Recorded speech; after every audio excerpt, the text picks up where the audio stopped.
So Scott, we've talked about the impact of the downturn and the way that the market's come together in the last 3 or 4 years.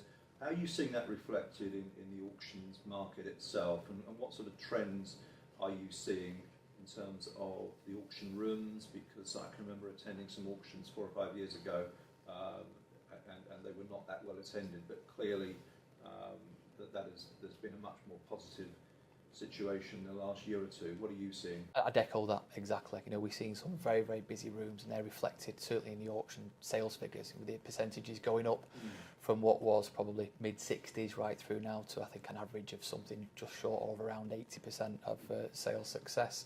But the rooms are busy, and I think it's the emergence of programs like Homes Under the Hammer that have made the rooms more accessible. It's no longer one type of person that goes to an auction.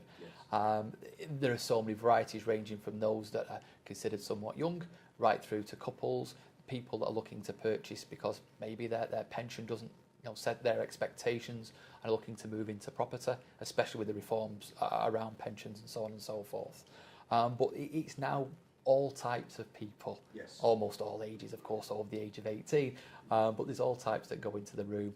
I would say, again, to anybody that's looking to purchase at auction, make sure you stick to your figures and keep that figure in there, because one thing that we are seeing at the moment is properties going for way over and above what one would expect, which is a real positive.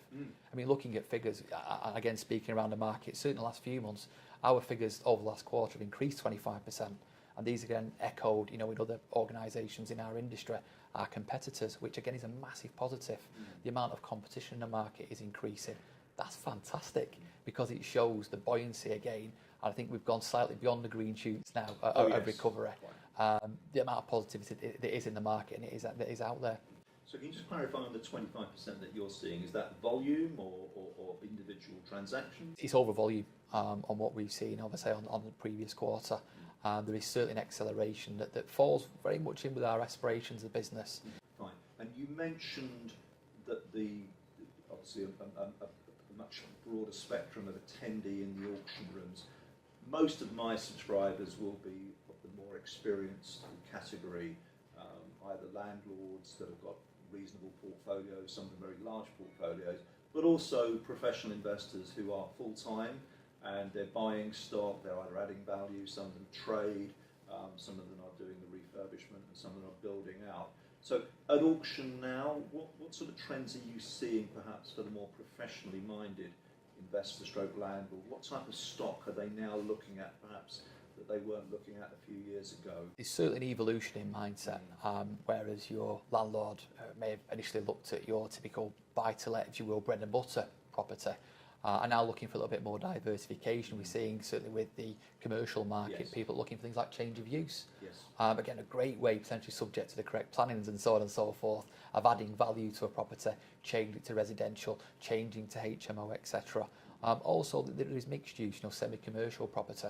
Why not get 2 rental incomes, whereas you could get 1 possibly just on a house? Great. So it's adapting as the market evolves to the opportunities that are in the auction room. It certainly is. So Scott, thank you very much for your time, and here we are in sunny Manchester, and it's been really interesting to talk to you today. So it's Richard Bowser from Property Investor News and Scott Hendry from the Together Group. Thank you very much, Scott. Thanks, Richard, and I'm pleased you brought the weather with you.